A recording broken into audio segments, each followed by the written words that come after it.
gudoomiyaha golaha dhexe xisbiga mucaaradka ee wadani Cismaan Ibraahin Afkaab waxa uu sheegay in qadiyada iyo madax banaanida Soomaaliland ay hoos u dhigayso in mas'uuliyiin ka tirsan xukuumadda ay la kulmaan mas'uuliyiin ka soo jeeda dalka Soomaaliya waxaana uu tilmaamay in mas'uuliyiin ka tirsan xukuumadda madaxweyne Biixi markii saddexaad la kulmeen siyaasi Cabdiraxmaan Cabdishakuur gudoomiyaha xisbiga wadajir ee dalka Soomaaliya waxaad arkiiseen oo shalay wasiirkuna ka hadlayay ayaamahan meelaha warwareegaysay in Cabdishakuur iyo arrinkiisa in Cabdishakuur maaha xukuumadda markii ugu horeysay la kulanto markan waa markii labaad bay noqonaysaa ama markii saddexaad inta la hubo kal hore waxa la kulmay hadda Cabdilaahi Abukar baa maka kula kulmay isagii mas'uuliyiin kale caasaha ay de la kulmaan mas'uuliyiinta xukuumaddu ay la kulmaan aan ahayn wax baan u aragnaa inay misliin ku sameynayso arrintii qadiyadii Soomaaliland iyo wada hadalladii oo dagaalku meel aan ku jirin ay ka deydayaan wax weeye tii ay ku eedeynayeen wadanina ay mar walba iyagu faraaq kula jiraan wadani oo marnaba sheegan ama marnaba aan cid kala kulmin inay mar walba waxa iyagu gacanta kula jiraan oo faraaq kula jiraan goob iyo galgalin kula kulmayaan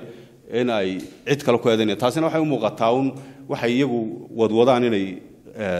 dadka reer Soomaaliland ka qarinayaan Mustarafkaab waxa uu sidoo kale u shaaca ka qaaday in xukuumadda Soomaaliland ay magaalada Hargeysa martiqaadyo kala duwan ugu sameysay taliyihii hore ciidamada nabad sugidda ee dalka Soomaaliya Cabdilaahi Sanbalooshe waxa kaloo jirta rag kale oo mas'uuliyiin ah oo kamid yahay ninkii sirdoonka Soomaaliya haysan jiray Sanbalooshe inuu markasta Hargeysa yimaado hodheelada Hargeysa mid kamid la dejiyo markasta xukuumaddu ay dejiso marka waxaan leenahay Soomaaliya waxa inaga dhaxeeya wada hadal Soomaaliya waxaynu kala baxnay 1991kii waxa isugu keen hadhayna waa inaynu dariiq cad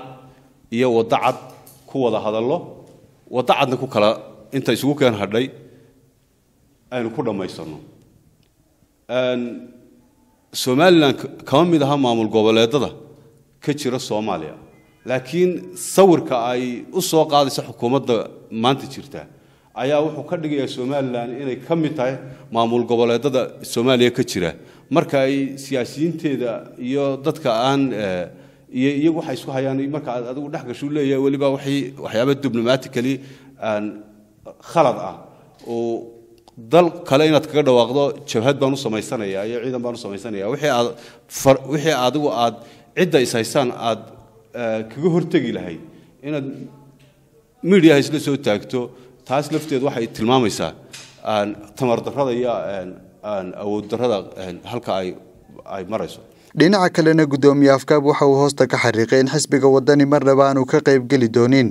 doorasho uu sheegay in xisbiga kulmiye uu doonayo waa sida uu hadalka u dhigay inuu dalka qasab kaga qabto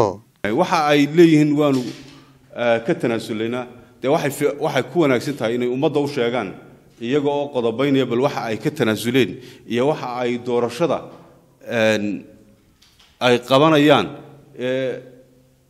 wada hadalkeedu taagnaa ay ummadda u sheegayaan ay dhowr goorna ka hadleen ay yiraahdeen waanu ka tanaasulnay inay ummadda u sheegaan ba ayaa haboon arrinta meesha taala waxa weeye xukuumaddu waxayna leedahay xeerkii doorashada annaga samaysanayna komishinkii doorashadana annaga wadana shaqaalihii komishinkii iyo hawshiina annaga diyaarsanayna wax allaaliya wax kasta oo doorashada ku saabsan annaga dhammaystiranayna doorashada sidaa ku soo galabayna leeyihiin haddaa diidaanna xoog baanu ku qabanaynaa arrintaasi waxaanu leenahay arrinta caynkaas ay leeyihiin waxaan leenahay war arrintaasi arrin meesha taalla iyo arrin leeg midna maaha arrin Soomaaliland ka suurta galaysana maaha Cabdiraxmaan Abdullaahi Fantastic Ariel TV Hargeysa